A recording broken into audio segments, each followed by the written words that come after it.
Hello everyone, welcome in AKP online chemistry classes. Hi, this is AK Pandey. Students, again मैं आपके लिए metallurgy का lecture number 4 लाया हूँ और आज अपन लोग डिस्कशन करेंगे एक्सट्रैक्शन ऑफ मेटल का स्टेप नंबर 4। अगर आप मेटल को एक्सट्रैक्ट करते हो और वहाँ से जो उसका ओर मिलता है उस ओर को रिफाइन करके आप प्योर मेटल प्राप्त करना चाहते हो तो एक्सट्रैक्शन ऑफ मेटल का स्टेप नंबर 4 आज अपन लोग स्टार्ट करने वाले हैं, जिसका नाम है रिफाइनिंग ऑफ मेटल। राइट, तो स्टेप नंबर 3 लोग अपन लोग कंप्लीट कर चुके हैं, स्टेप नंबर 3 तक। तो जिनका भी डाउट है वो जाइए लेक्चर 1, 2, 3 कंप्लीट करिए, तभी आगे मजा आने वाला है इस चैप्टर में। बहुत ही आसान सा चैप्टर है और आप रेगुलर बेसिस पे पढ़ते जाएंगे तो इंटरेस्ट आता जाएगा इस चैप्टर में, वरना नहीं आएगा। तो जाइए, अगर किन्हीं का छूटा है तो आप यूट्यूब पर सर्च मारेंगे एकेपी ऑनलाइन केमिस्ट्री क्लासेस, आ जाएगा। वीडियो को लाइक करेंगे, सब्सक्राइब करेंगे और अधिक से अधिक स्टूडेंट को शेयर करिए। तो चलिए अपन लोग स्टार्ट करते हैं refining of metal. Refining of metal में जो पढ़ना है आपको, आपके सिलेबस में जो है वो लिक्वेशन है, डिस्टिलेशन है, पोलिंग, क्यूपिलेशन, डिसेमराइजेशन, electrolytic refining, zone refining, Mond's process, van Arkel methods. तो अपन लोग एक एक करके पढ़ेंगे, एक एक करके अच्छे से समझते जाएंगे। तो चलिए फर्स्ट नंबर पे पढ़ते हैं liquation. What is liquation? Liquation क्या है? देखिए, आपको दिमाग में रखने का तरीका बताते हैं। लिक्वेशन क्या लग रहा है? Liquation means related to liquid. Liquation की अगर बात करें, लिक्वेशन आए इसका मतलब क्या है आप समझेंगे क्या? लिक्विड। और लिक्विड की बात करें तो जो लिक्वेशन प्रोसेस है रिफाइनिंग ऑफ मेटल का, वो कहाँ पे यूज करते हैं? प्रोसेस ऑफ रिफाइनिंग को कहाँ पे यूज करते हैं? किस मेटल के लिए आप इस्तेमाल करते हैं? जो वोलाटाइल मेटल है। वोलाटाइल मेटल कहने का मतलब, अगर आप उसको हीट करते हो तो उसका मेल्टिंग पॉइंट कम होगा और हीट होगा और वोलाटाइल हो जाएगा, मीन्स इवापोरेट कर जाएगा या फिर लिक्विड में चला जाएगा। राइट, इवापोरेट कर जाएगा।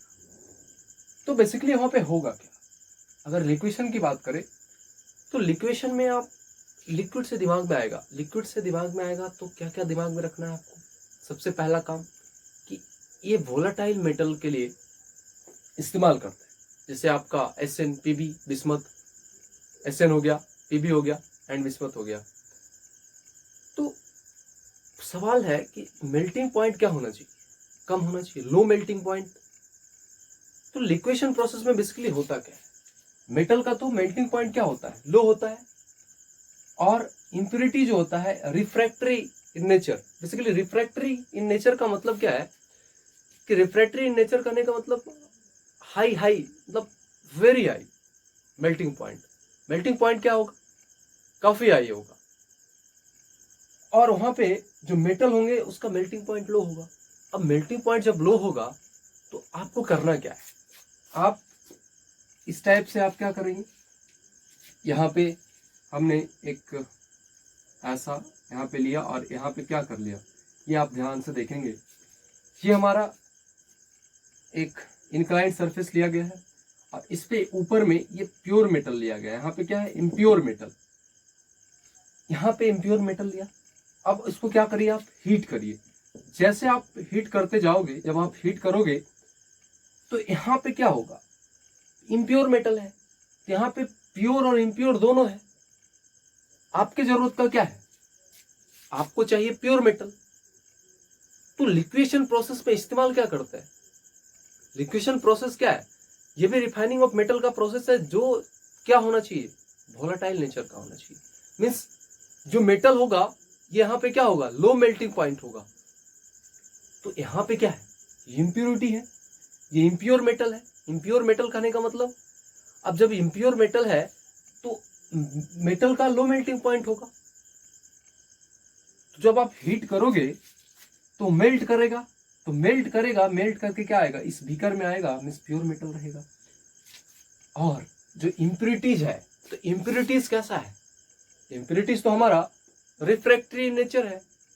तो रिफ्रैक्टरी नेचर कहने का मतलब हाई मीन्स वेरी हाई होगा मेल्टिंग पॉइंट। तो इम्प्योर मेटल और प्योर मेटल, जो मेटल है आपका, मेटल का तो मेल्टिंग पॉइंट लो है।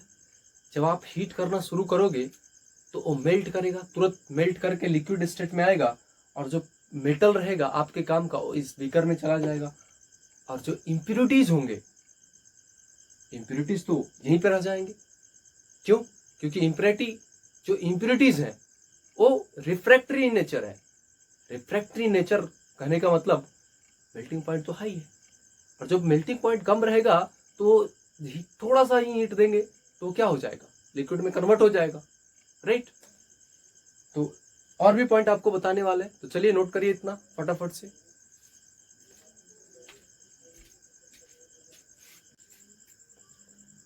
तो बेसिकली लिक्वेशन में हुआ क्या, आप ध्यान से देखेंगे। आप क्या करते हैं, एक इनक्लाइंड सरफेस लेते हैं, ठीक है। उस इनक्लाइंड सरफेस पे ऊपर आपका क्या रखा हुआ है, इम्प्योर मेटल है। क्या है ये, इम्प्योर मेटल। अब यहाँ पे आप क्या करते हैं, यहाँ पे आप हीट करते हैं। यहाँ से जब आप हीट देते हो और यहाँ पे एक बीकर लगा दिए, अब जब आप हीट करोगे तो इस इम्प्योर मेटल की अगर बात करें तो जो उसमें मेटल है और इम्प्योरिटीज है, दोनों मिला के इम्प्योर मेटल बना है आपका। तो मेटल एंड इम्प्योरिटीज में impurities are refractory nature in the process of liquation. तो रिफ्रैक्टरी नेचर होता है, कहने का मतलब जो इम्प्योरिटीज है उसका मेल्टिंग पॉइंट हाई होता है, और जो मेटल है उसका मेल्टिंग पॉइंट लो होता है। तो बेसिकली हुआ क्या, अब इम्प्योर मेटल इसमें क्या करते हैं, जो इम्प्योर है उसको इंक्लाइंड सरफेस पे लगते हैं, इम्प्योर है इसको इंक्लाइंड सरफेस पे रखा। वही चीज हिंदी में लिखा गया है, यहाँ पे अपनी भाषा में लिखा गया है, आप ध्यान से देखेंगे। तो इम्प्योर को इंक्लाइंड सरफेस पे रखते हैं, क्योंकि मेटल जल्दी क्या करेगा, मेटल जल्दी मेल्ट करेगा, because it is a volatile in nature, means low melting point. तो अब होगा क्या, इसलिए जो मेटल होगा वो मल्ट कर जाएगा नीचे, क्योंकि melting point low melting point है मेटल का, तो नीचे आके क्या करेगा, मल्ट करेगा, और इम्प्योरिटीज मेटल जो रहेंगे वो ऊपर ही रह जाएंगे। जो इम्प्योरिटीज होंगे वो क्या रहेंगे, ऊपर ही रहेंगे, क्योंकि आप उसको हीट दोगे तो मेल्टिंग पॉइंट तो हाई है, वो तो ऊपर ही रह जाएगा, और जो लो मेल्टिंग पॉइंट हो जब थोड़ा सा हीट करेंगे वो मेल्ट करके क्या आ जाएगा, नीचे आ जाएगा, इस बीकर में आ जाएगा, और यहाँ से आपको क्या मिल जाएगा, प्योर मेटल मिल जाएगा। तो यही लिखा हुआ है, इसलिए मेटल मल्ट होकर नीचे आ जाएगा और इम्प्योरिटीज मेल्ट नहीं हो पाएगी, तो इम्प्योरिटीज ऊपर ही रह जाएगा। अब देखिए, हम तो एग्जाम ओरिएंटेड पढ़ रहे हैं ना, हमको तो नीट एंड जेई क्रैक करना है, क्लास 12th में अच्छे मार्क्स लाना है, तो कुछ ऐसा ट्रिक भी दिमाग में रखना चाहिए जो जिसे याद करने वाला कुछ ऐसा चीज है। तो उसको ट्रिक में या फिर आपको बूस्टर ही दे देंगे जहां से सवाल आता है। तो लिक्वेशन से अगर सवाल आएगा तो आप इस बूस्टर को दिमाग में रखेंगे। बूस्टर में क्या है, बेसिकली लिक्वेशन में किस किस एलिमेंट के लिए आप इस्तेमाल करते हैं, जो आपका लिक्वेशन है कौन से एलिमेंट के लिए आप इस्तेमाल करते हैं, एसएन, पीबी एंड बिस्मथ। देखिए लिक्वेशन, तो लिक्वेशन दिमाग में क्या आएगा, लिक्विड। लिक्वेशन से दिमाग में क्या आ रहा है, लिक्विड। और जो हमारा भारत है वो कृषि प्रधान देश है, और हम लोग क्या चाहते हैं कि बारिश हो, अच्छा पैदा होगा। तो जो सुनो प्रभु बिस्मिल्लाह, याद रखने का तरीका है, सुनो प्रभु बिस्मिल्लाह। किसमें, लिक्वेशन प्रोसेस में कौन सा मेटल के लिए आप रिफाइनिंग करते हो, SN, PB, lead and bismuth के लिए, ये 3 मेटल के लिए। तो अगर बहुत लंबे समय तक नहीं याद रह पाए तो आपको याद रखने का तरीका बता रहे हैं। तरीका क्या है, आप लिक्वेशन आया तो लिक्वेशन से दिमाग में आना चाहिए लिक्विड, मीन्स बारिश, पानी। अब बारिश हो नहीं रही है तो लोग क्या कहते हैं, हिंदुइज्म में कहते हैं प्रभु, और जो इस्लाम धर्म में होता है वो बिस्मिल्लाह कहते हैं, हे प्रभु, मीन्स सुनो प्रभु, एसएन सुनो प्रभु, पीबी एंड बिस्मिल्लाह बिस्मित। तो सुनो प्रभु बिस्मिल्लाह, राइट। तो ये याद रखने का तरीका है, सुनो प्रभु बिस्मिल्लाह लोग कर रहे हैं बारिश के लिए, लिक्वेशन के लिए, सुनो प्रभु बिस्मिल्लाह, तो इस मेटल के लिए होता है। और दूसरा चीज, difference in melting point of metal and impurities. कहीं भी अगर मेटल एंड इम्प्योरिटीज के बीच में डिफरेंस आपको दिखाई दे रहा है, तो आप क्या करेंगे? लिक्वेशन प्रोसेस का इस्तेमाल करेंगे। क्योंकि लिक्वेशन प्रोसेस कब इस्तेमाल करना है? जब मेटल एंड इम्प्योरिटीज के बीच का मेल्टिंग पॉइंट का डिफरेंस हो, तो वहां पे आप लिक्वेशन का इस्तेमाल करेंगे, राइट। तो आगे देखते हैं डिस्टिलेशन।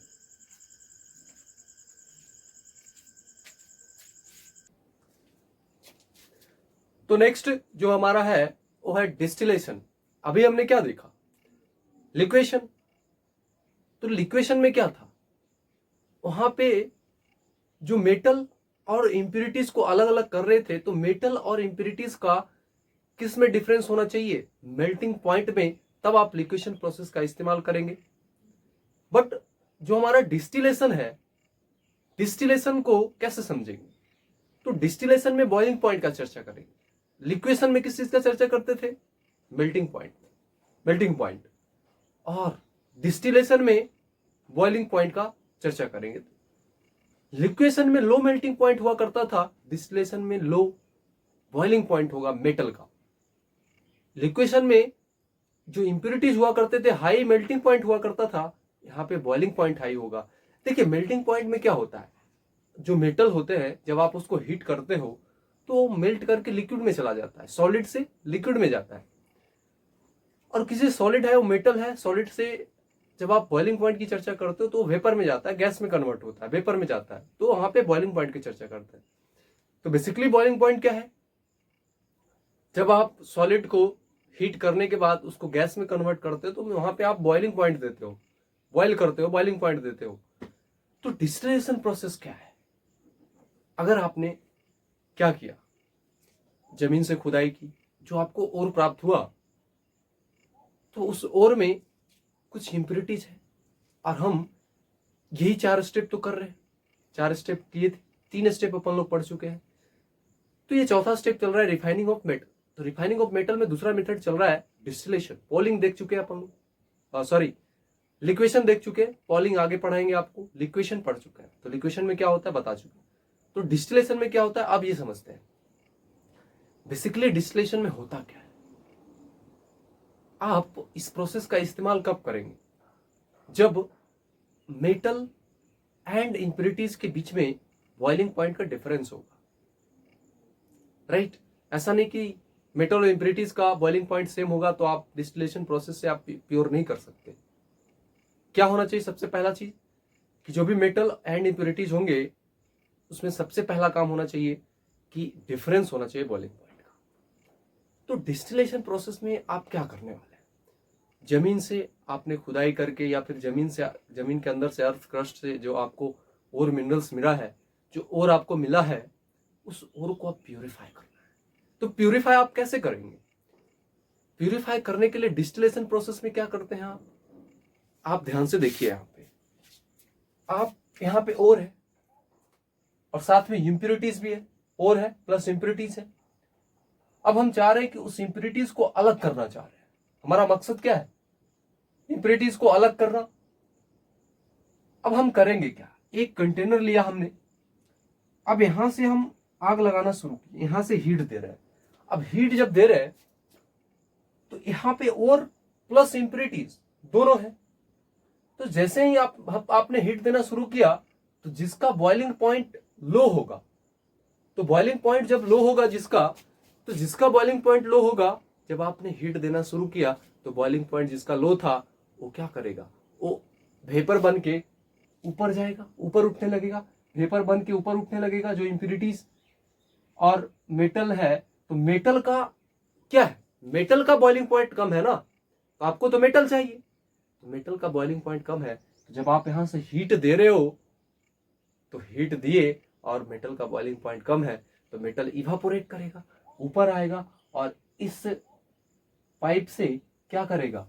इस कंटेनर में चला आएगा और इस कंटेनर में आ जाएगा और आपको प्योर मेटल मिल जाएगा। और जिसका boiling point refractory means impurities का बॉइलिंग पॉइंट क्या होता है? इंप्योरिटीज क्या होता है? Are refractory in nature. Means impurities की अगर बात करें तो हाईएस्ट बॉइलिंग पॉइंट होता है, हाईएस्ट बॉइलिंग पॉइंट होता है, तो बॉइलिंग पॉइंट तो हाईएस्ट है। तो और मेटल का बॉइलिंग पॉइंट क्या है, लोअर है। तो जब आप हीट करोगे तो जल्दी इवापोरेट कौन करेगा, जिसका बॉइलिंग पॉइंट लो है, वो इवापोरेट किया मेटल, और प्योर मेटल आपको इस कंटेनर में चला आया, और जो इम्प्योरिटीज रहेंगे यहीं के यहीं धरे रह जाएंगे, इसी में रह जाएंगे। तो ओवरऑल प्रोसेस क्या कहलाता है, यही प्रोसेस हमारा डिस्टिलेशन कहलाता है। तो समझ में आया? 1 मिनट में फिर से आप डिस्टिलेशन को आसानी से एक बार फिर से आप समझिए। पहला काम डिस्टिलेशन में आप क्या करेंगे, डिस्टिलेशन प्रोसेस को इस्तेमाल कब करेंगे? पहला चीज तो बॉइलिंग पॉइंट का डिफरेंस होना चाहिए मेटल एंड इम्प्योरिटीज में। तो ओर और इम्प्योरिटीज है हमारे पास, इस कंटेनर में आप हीट करिए, हीट करने से मेटल का बॉइलिंग पॉइंट कम है, वो इवापोरेट करेगा, और इवापोरेट करके इस पाइप के थ्रू इस कंटेनर में आ जाएगा, तो प्योर मेटल इसमें चला जाएगा, इम्प्योरिटीज यहीं रह जाएगा। तो हमारा क्या हो गया, प्योर मेटल और इम्प्योरिटी अलग अलग हो गया। तो this process is known as distillation. जितना बात आपको बोला गया है यही सारा चीज पॉइंट, एक एक पॉइंट लिख दिया गया है। तो चलिए नोट करिए फटाफट से, आपको आगे बताते हैं।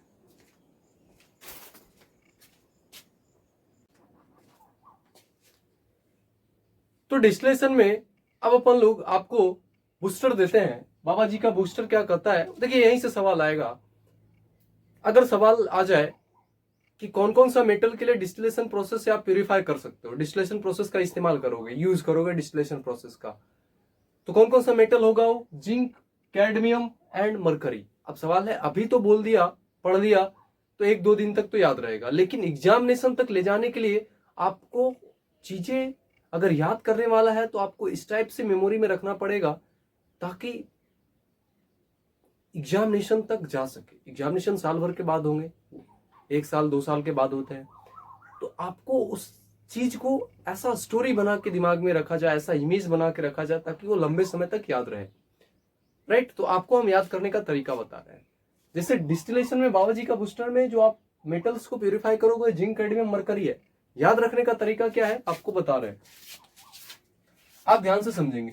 डिस्टिलेशन, तो ये डिस्टिलेशन जो हुआ, उस डिस्टिलेशन से आप समझिए कि डिस टीबी, डिस्टिलेशन से आप डिस टीबी समझेंगे कि डिस टीबी, और डिस टीबी में जो एक मूवी का नाम है जिंदगी ना मिलेगी दोबारा, ये जो मूवी है आपका, अब इस मूवी में ये जो मूवी है फ्रेंडशिप पे बेस्ड है,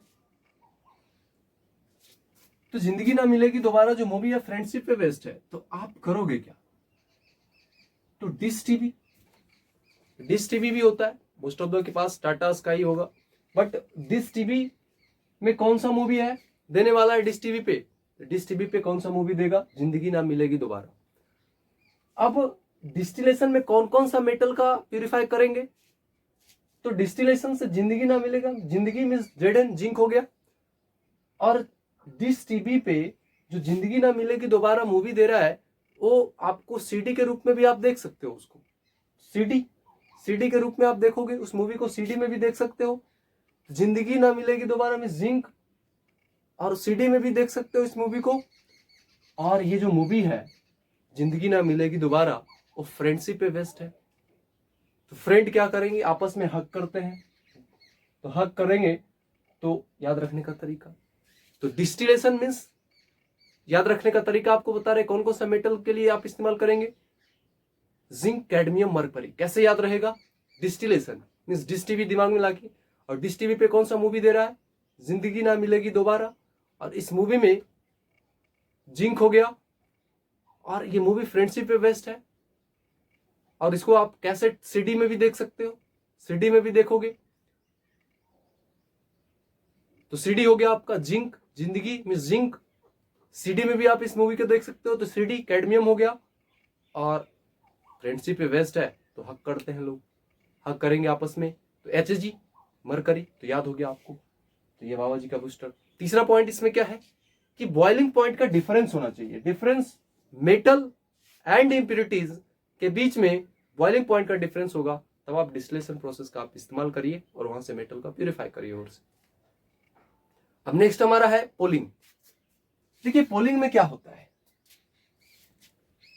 पोलिंग में क्या होगा, सबसे पहला काम पोलिंग में होगा क्या, अब पोलिंग को समझते हैं।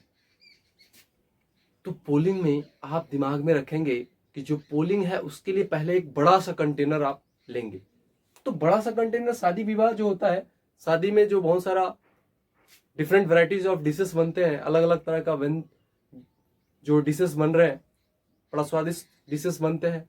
तो उस जो डिशेस बन रहे हैं, अच्छे अच्छे पकवान बनते हैं, तो उसको आप बनाने के लिए एक बड़ा सा कंटेनर होता है।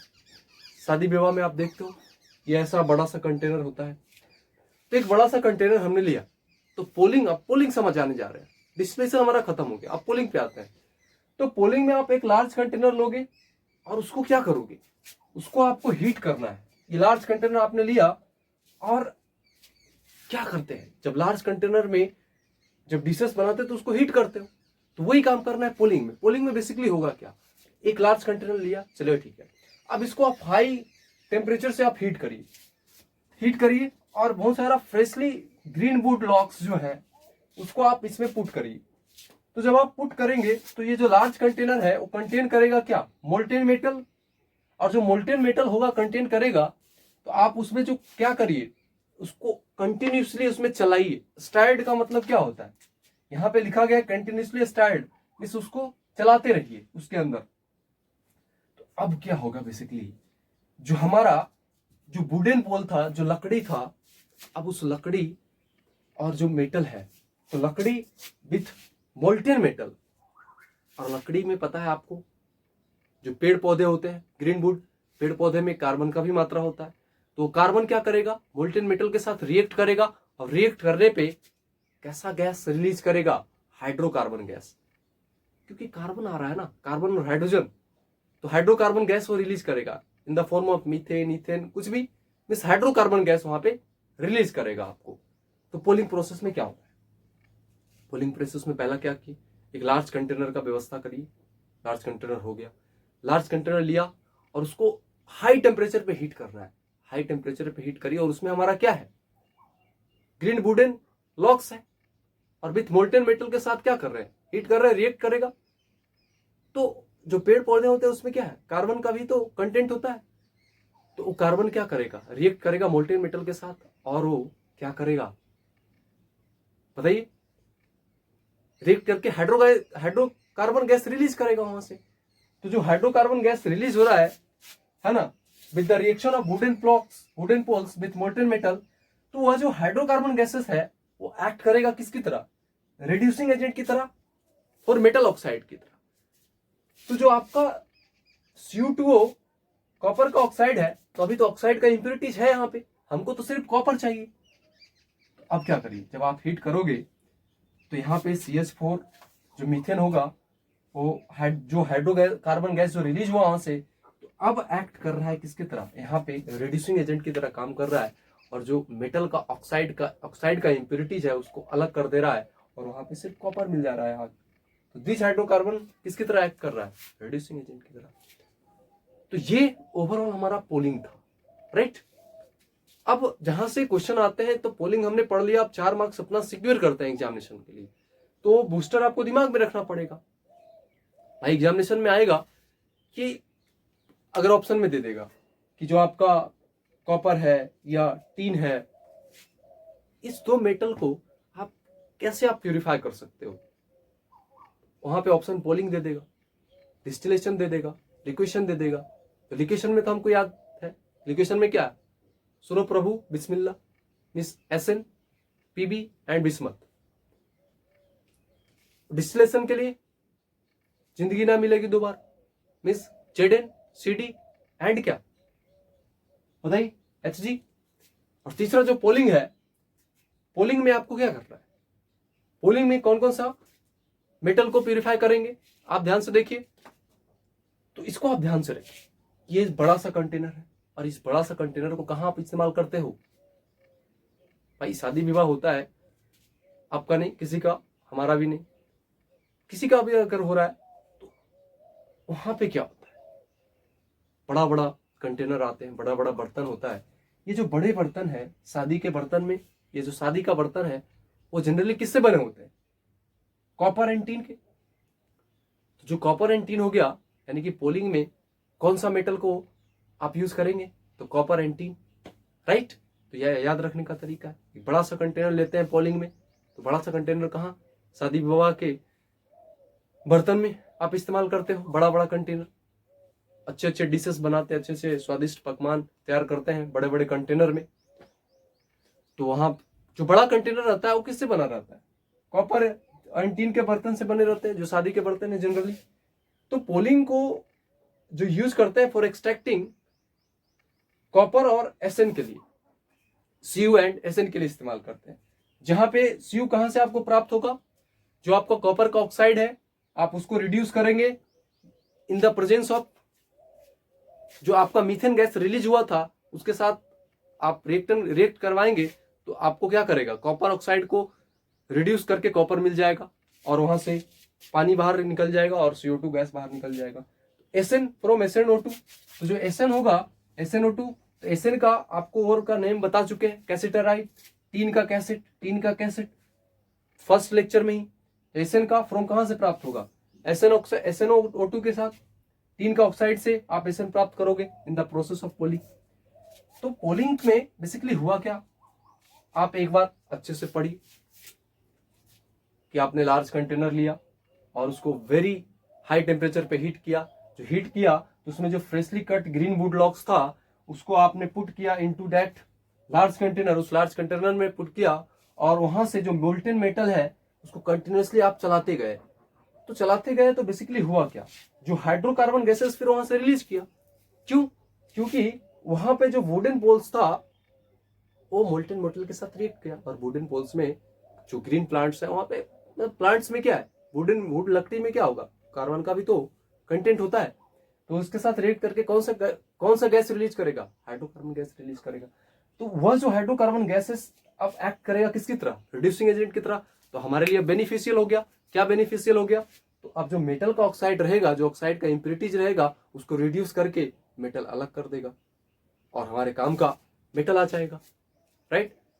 और ये याद रखने का तरीका है कि एक बड़ा सा कंटेनर में शादी के बर्तन जनरली किससे बने होते हैं? तो कॉपर एंड टीन के, तो कॉपर और टीन में इस्तेमाल करते हैं। तो आई थिंक अब क्लियर हो गया होगा कि डिस्टिलेशन एंड पोलिंग क्या होता है। तो चलिए फटाफट से नोट करिए, आगे देखते हैं।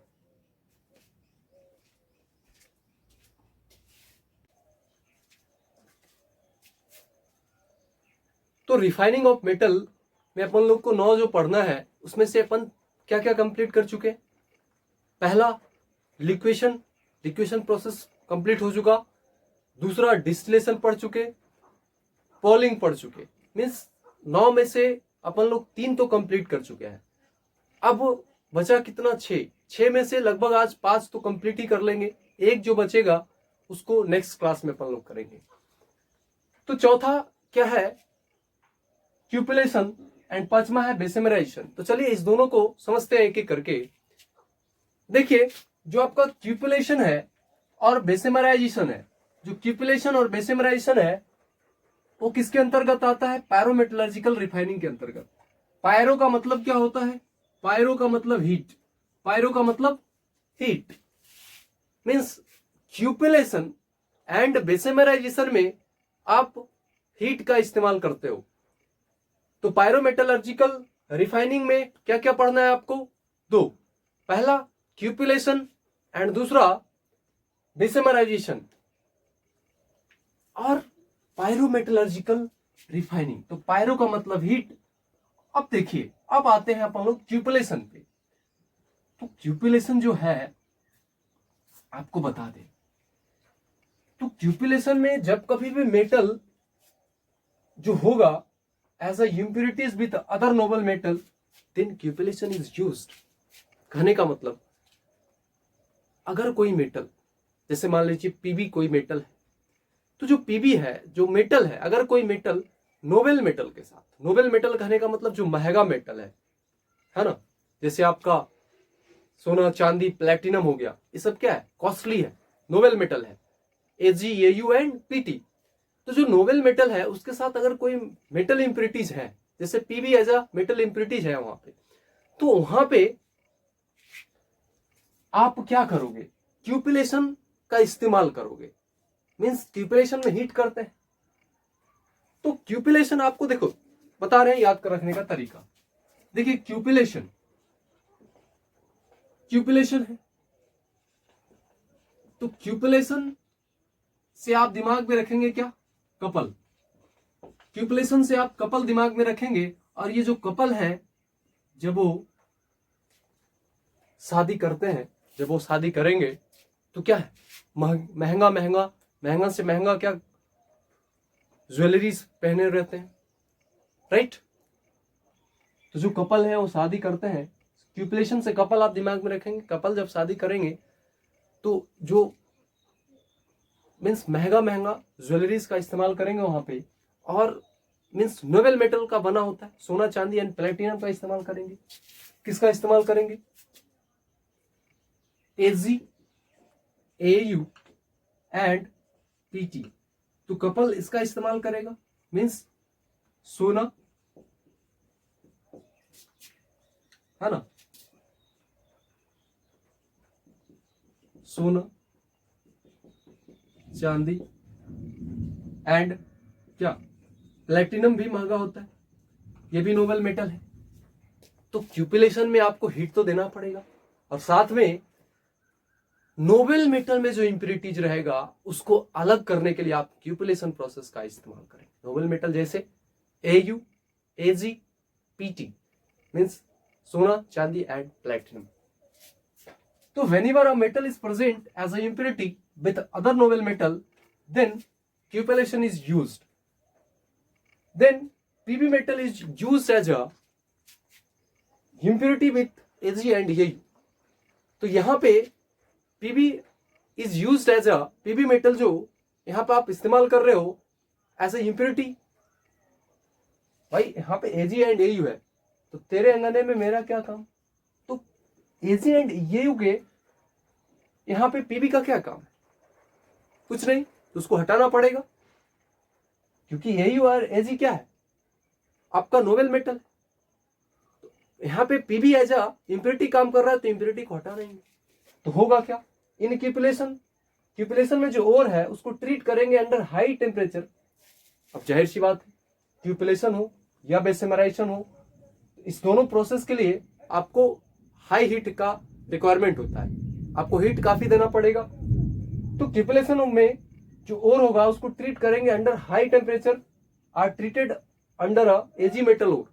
तो जो आपका एजी का मेटल ओर है तो आप हीट करोगे, हाई टेम्परेचर पे हीट कर रहे हो, तो हीट तो आप ऐसे नहीं कर सकते, कहीं भी आग लगाओगे in the presence of oxygen, तो आप हीट करोगे तो ऑक्सीजन के प्रेजेंस में करोगे, तो Ag का और प्लस O2, देन आप हीट करोगे तो Ag का ऑक्साइड बनाएगा Ag2O और प्लस PbO, और ये Ag2O होता है वो थर्मल अनस्टेबल होता है। देन आप यहां से क्या करोगे, आप Ag और O2 को आप फिर रिएक्ट करोगे और यहां से अलग कर लोगे, तो Ag जो मेटल होगा थर्मल अनस्टेबल होता है, अब आप हीट करोगे तो Ag अलग और ऑक्साइड अलग हो जाएगा। तो एज अ Ag मेटल ओर में जो ओर है, Ag मेटल ओर में वहां पे Pb क्या है, एज अ लीड, तो वहां पे इंप्योरिटी है, तो Pb is a present as a impurity, right? तो यहां से अगर आप Pb का ऑक्साइड बन गया, वो अलग हो गया, और ऑक्साइड को अलग करके आप मेटल को कर सकते हो। वो मेथड बता चुके हैं आपको। अब देखिए जो क्यूपिलेशन आप पढ़ चुके हैं, क्या होता है क्यूपिलेशन बता चुके हैं। क्यूपिलेशन में क्या होता है, क्यूपिलेशन जो मेटल होता है, एनी मेटल्स विथ इंप्योरिटीज इन, किस मेटल में, नोबेल मेटल के साथ अगर कोई मेटल एज ए इंप्योरिटीज है तो उसको हम क्या करते हैं, हीट करते हैं और वहां से अलग करते हैं, राइट? तो नोबेल मेटल रहेगा, इसके लिए आप क्यूपिलेशन का इस्तेमाल करेंगे। तो बूस्टर आप दिमाग में रखेंगे, बूस्टर क्या करता है, जो नोबेल मेटल होगा ओनली नोबेल मेटल को ही प्यूरिफाई करने के लिए, नोबेल मेटल से इंप्योरिटीज को हटाने के लिए ही आप क्यूपिलेशन का इस्तेमाल करेंगे। नेक्स्ट है बेसेमराइजेशन। तो पहला पॉइंट कि बेसेमराइजेशन में भी हीट का आवश्यक है, क्योंकि क्यूपिलेशन एंड बेसेमराइजेशन को दोनों का दोनों आपको हीट का जरूरत पड़ता है, हाई टेम्परेचर में आपको हीट देना पड़ता है, हीट का रिक्वायरमेंट होता है। तो बेसेमराइजेशन में आप जो इस प्रोसेस का इस्तेमाल करोगे, ये कॉपर का एक्सट्रैक्शन के लिए आप इस्तेमाल करोगे। अगर कॉपर का एक्सट्रैक्शन करना है, जैसे कॉपर का ओर है, तो कॉपर का ओर में अगर कॉपर को एक्सट्रैक्ट करना है, कॉपर मेटल को एक्सट्रैक्ट करना है, तो आप बेसेमराइजेशन का इस्तेमाल करोगे। उसी टाइप से आप नोबेल मेटल जो था सोना चांदी एंड प्लेटिनम, उसको अगर आपको प्यूरिफाई करना है तो आप किसका इस्तेमाल करते थे? क्यूपेलेशन। देन अगर कॉपर ओर को एक्सट्रैक्ट करना है फ्रॉम कॉपर पायराइट से, देन आप बेसिमराइजेशन का भी इस्तेमाल करोगे। तो यहां पे बेसिमराइजेशन में तो कॉपर ओर को आप एक्सट्रैक्ट करते हो, और यहां पे इंप्योरिटीज क्या होता है कॉपर ओर में? In case of copper, copper के केस में आयरन एज अ इंप्योरिटी है। क्या है? Iron as a impurity. But cupellation में कौन सा इंप्योरिटी था? Pb as a impurity. और यहां पे कॉपर के केस में, कॉपर मीन्स ये बेसिमराइजेशन के लिए जो कॉपर का ओर को प्यूरिफाई करने के लिए वहां से कॉपर का एक्सट्रैक्शन के लिए आप बेसिमराइजेशन का इस्तेमाल करते हो, और इस केस में आयरन क्या रहता है? मेन इंप्योरिटी होता है। तो ये कॉपर का पायराइट्स है, कॉपर का ओर है, तो कॉपर का ओर है तो क्या है? CO2S और FeS। तो FeS आयरन तो एज ए इंप्योरिटी है, तो जाहिर सी बात है CO2S प्लस O2 के साथ जब आप उसको हीट करोगे तो CO2 ऑक्साइड बनेगा, SO2, और फिर उसको फिर आप अति करोगे CO2S के साथ रिएक्ट कराओगे तो कॉपर अलग हो जाएगा एंड SO2 गैस बन जाएगा। ये ब्लिस्टर कॉपर है। अब देखिए जब आप हीट करोगे तो ये मोल्टेन मेट में रहे। मोल्टेन मेट किसको कहते हैं? जो इंप्योरिटी है, इंप्योरिटी मेट बोल रहे हैं उसको, और वो मोल्टेन स्टेट में रहता है तो मोल्टेन मेट बोल रहे हैं। यहाँ पे मोल्टेन मेट कौन है आपका? आयरन, आयरन वाला, आयरन एज ए इंप्योरिटी, तो वो मोल्टेन मेट में है। तो स्लैग फ्लॉट करेगा मोल्टेन मेटल, सो स्लैग को आप क्या करेंगे? वहां से कलेक्ट आउट करेंगे और आपको मिल जाएगा, राइट। तो ये था बेसिमराइजेशन हमारा, तो नोट करिए फटाफट से इसको।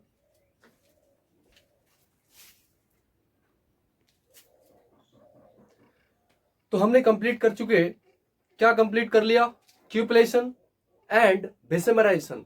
अब आते हैं इलेक्ट्रोलिटिक रिफाइनिंग। देखिए इलेक्ट्रोलिटिक रिफाइनिंग जो आज के टॉपिक से रिलेटेड नहीं है, उसको नेक्स्ट क्लास में बताएंगे, डेफिनेटली बताएंगे, ऑब्वियसली बताएंगे। जो इलेक्ट्रोलिटिक रिफाइनिंग है एंड स्मेल्टिंग ऑफ आयरन और एक ब्लिस्टर ऑफ कॉपर भी आपको बोले थे, ये सभी को आपको बाद में बताएंगे, नेक्स्ट लेक्चर में बताएंगे। आज अपन लोग पढ़ने वाले हैं, आज जो डिस्कस करेंगे आज का टॉपिक में वो है जोन रिफाइनिंग। इसको बाद में डिस्कस करेंगे, आज नहीं, नेक्स्ट लेक्चर में डिस्कस करेंगे, क्योंकि ये जो टॉपिक है आज के टॉपिक से रिलेटेड नहीं है, तो उसको नेक्स्ट डे आपको डिस्कस करेंगे। जोन रिफाइनिंग बहुत ही बाहियात तरीका है ये, एक्सट्रैक्शन ऑफ मेटल का from their ores. Zone refining बहुत ही बाहियात में तरीका है। बेसिकली ये एनसीईआरटी में दिया है, तो इसलिए आपको बताया जा रहा है। जो एनसीईआरटी में दिया रहता है वो आपके लिए ज्यादा इंपॉर्टेंट हो जाता है, क्योंकि जो आपका क्वेश्चन का पैटर्न है, क्लास 12 का हो या नीट और जेई का हो, वो एनसीईआरटी बेस्ड है, तो एनसीईआरटी इंपॉर्टेंट हो जाता है। अगर एनसीईआरटी में दे दिया है तो पूछने का चांस ज्यादा होता है, चाहे वो बाहियात चाहे जैसा भी हो। इसलिए हम आपको पूरा का पूरा बताएंगे। जोन रिफाइनिंग क्या है? देखिए बेसिकली जोन रिफाइनिंग में होता क्या है, आप ये जो प्रिंसिपल है, जो जोन रिफाइनिंग प्रोसेस है, ये बेस्ड है प्रिंसिपल जो impurities are more soluble in molten state. जैसे देखिए पहला काम आप क्या करेंगे, इसमें आप एक रोड लेंगे,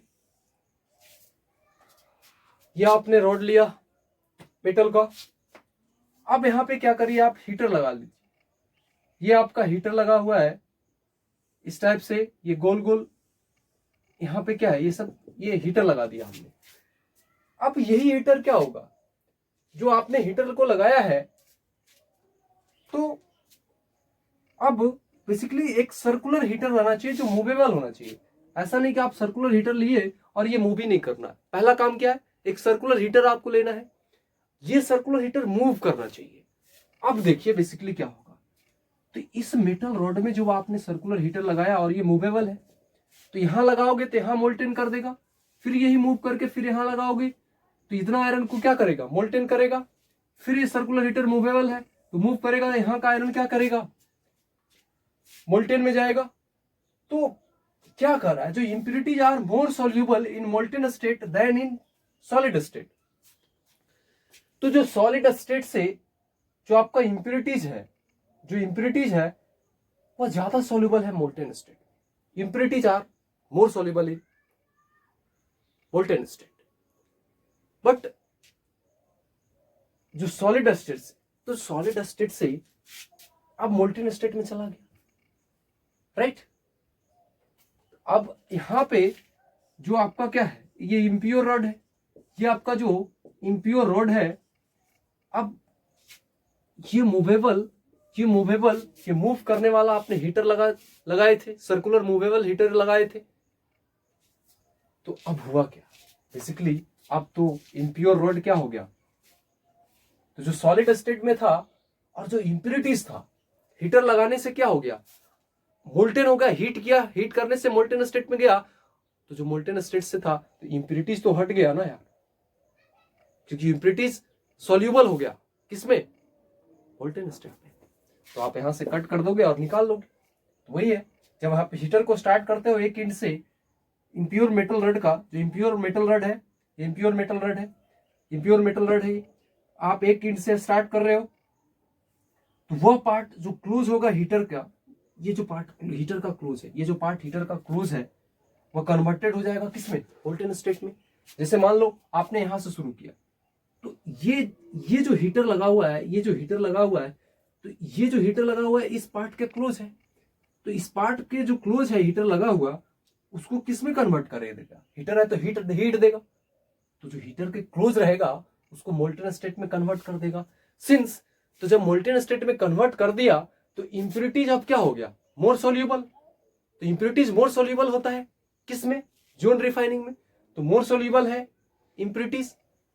बेसिकली हुआ क्या, आपने एक आयरन का रॉड लिया और उसमें सर्कुलर मूवेबल हीटर लगाया, अब हीटर है तो हीट देगा ज्यादा, अब जो हीटर के करीब रहेगा उसको ज्यादा हीट मिलेगा और मोल्टेन स्टेट में चला जाएगा। और जोन रिफाइनिंग में इंप्योरिटीज जो होता है वो सोल्यूबल होता है, इंप्योरिटीज सोल्यूबल होता है मोल्टेन स्टेट में देन सॉलिड स्टेट से, सॉलिड स्टेट से मोल्टेन स्टेट में इंप्योरिटी सोल्यूबल होता है।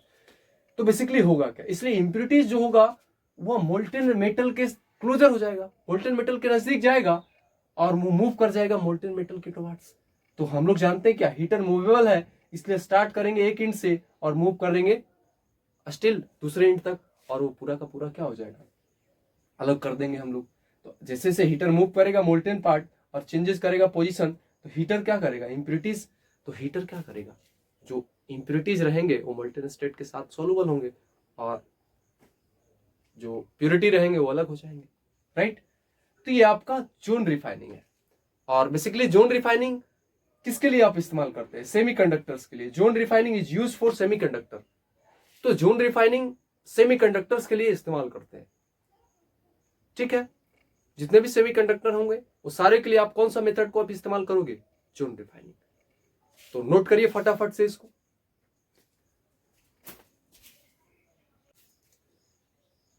तो नेक्स्ट हमारा है मोड्स प्रोसेस। देखिए Mond's process and van Arkel's process. तो जो मोड्स प्रोसेस है, इस प्रोसेस का इस्तेमाल किसके लिए करते हैं, निकेल के लिए करते हैं। मोड्स प्रोसेस निकेल के लिए करते हैं and van Arkel's process, van Arkel process आप टिटेनियम के लिए करते हैं। तो मोड्स प्रोसेस निकेल के लिए आप इस्तेमाल करते हैं। तो बेसिकली इसमें होता क्या है, अब जो निकेल आपका रहेगा, निकेल एक सुटेबल रिएजेंट लीजिए। तो एक सुटेबल रिएजेंट के तौर पे सीओ लिया हमने। अब निकेल और सीओ जब रिएक्ट करेगा तो क्या बनाएगा, NiCO का होल 4, और NiCO का होल 4 एक वोलेटाइल कंपाउंड है। हमको क्या चाहिए, निकेल चाहिए ना, प्योर निकेल चाहिए, क्योंकि मोड्स प्रोसेस तो निकेल के लिए इस्तेमाल होता है। फर्दर इसको आप हिट करेंगे तो यहां से CO कार्बन मोनोऑक्साइड गैस अलग हो जाएगा, CO अलग हो जाएगा एंड निकेल मेटल आपको मिल जाएगा। तो मोड्स प्रोसेस में बेसिकली हुआ क्या, जो हमारा मोड्स प्रोसेस है, अगर क्वेश्चन आ जाए एग्जामिनेशन में कि मोड्स प्रोसेस किसके लिए इस्तेमाल करते हैं, कौन सा मेटल के लिए इस्तेमाल करते हैं, क्वेश्चन आता है कि मोड्स प्रोसेस किसके लिए आप इस्तेमाल करते हैं, तो याद रखने का तरीका बता रहे हैं। मोनिका, मोनिका, मोनाको एक नमकीन बिस्किट आता है, तो आप मोनाका मीन्स मोनिका आप याद रखिए, मोनिका। अब मो से एमओ, एमओ से क्या होगा मोड्स। तो मोड्स प्रोसेस में कौन सा मेटल के लिए रिफाइन करने के लिए आप इस्तेमाल करते हो मोड्स प्रोसेस को, मोनिका, निका मीन्स निकेल, और वहां से जो आपका सीओ है कार्बन मोनोऑक्साइड वो रिलीज हो जाता है। तो मोनिका आप याद रखेंगे, मोड्स प्रोसेस, मोनिका मो मीन्स मोड्स प्रोसेस में जो होता है वो निकेल के लिए ओनली इस्तेमाल करते हैं। तो modes process only for nickel process. और निकेल को एक सुटेबल रिएजेंट के साथ जब आप रिएक्ट करता है, निकेल सुटेबल रिएजेंट, यहाँ पे सीयू लिया हमने, उसके साथ रिएक्ट करवाया, तो रिएक्ट करने से NiCu का होल 4 बना, मीन्स वोलाटाइल कंपाउंड बना। हमको क्या चाहिए निकेल, फर्दर आप इसको क्या करिए, हीट करिए। जब आप फर्दर हीटिंग करेंगे तो वो प्योर निकेल दे देगा, वो गिब्स प्योर मेटल दे देगा। क्या दे देगा आपको, प्योर मेटल। तो ये तो हमारा मोड्स प्रोसेस था। अब आते हैं वैन आर्कल्स प्रोसेस। तो जिस टाइप से मोड्स प्रोसेस में ओनली किसके लिए आप इस्तेमाल कर रहे थे, Mond's process is use only for nickel, then in such a similar way van Arkel's process is use for titanium. तो वैन आर्कल्स प्रोसेस टिटेनियम के लिए इस्तेमाल करते हैं। अब टिटेनियम एक सुटेबल रिएजेंट, वहां पे हमने आयोडीन लिया, जैसे आपको और मिला, उसमें टिटेनियम है, टिटेनियम मेटल है। अब हम चाह रहे हैं टिटेनियम को प्योर करना, प्योर टिटेनियम प्राप्त करना। तो उसको कौन सा प्रोसेस आप इस्तेमाल करेंगे टिटेनियम मेटल के लिए, दिमाग में आना चाहिए वैन आर्कल्स प्रोसेस, टिटेनियम। अब वहां उसको प्यूरिफाई करने के लिए आप एक सुटेबल रिएजेंट लीजिए। सुटेबल रिएजेंट के तौर पे आप आयोडीन क्लोरीन ले सकते हो, आयोडीन क्लोराइड ले सकते हो।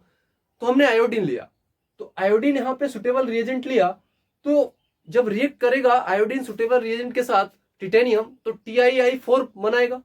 टीआई, जब टिटेनियम इम्प्योर है, इम्प्योर टिटेनियम है, सुटेबल रिएजेंट आयोडीन के साथ रिएक्ट करवाए, तो रिएक्ट करने के बाद क्या बना, TiI4 बना, वोलाटाइल मेटल है ये, एक वोलाटाइल कंपाउंड बना TiI4। जब TiI4 बना तो फर्दर आप इसको क्या करेंगे, फर्दर आप उसको क्या करेंगे, आप यहां पे हीट करेंगे। ये TiI4 है, सॉरी TiCl4 नहीं बल्कि TiI4 होगा। तो TiI4 को फर्दर आप हीट करेंगे तो जो प्योर टिटेनियम है वो अलग हो जाएगा और आयोडीन गैस अलग हो जाएगा, राइट। तो क्या हुआ वैन आर्कल्स प्रोसेस में, सबसे पहला पॉइंट कि वैन आर्कल्स प्रोसेस टिटेनियम के लिए इस्तेमाल करते हैं और उसके लिए सुटेबल रिएजेंट के तौर पे आयोडीन को इस्तेमाल करते हैं।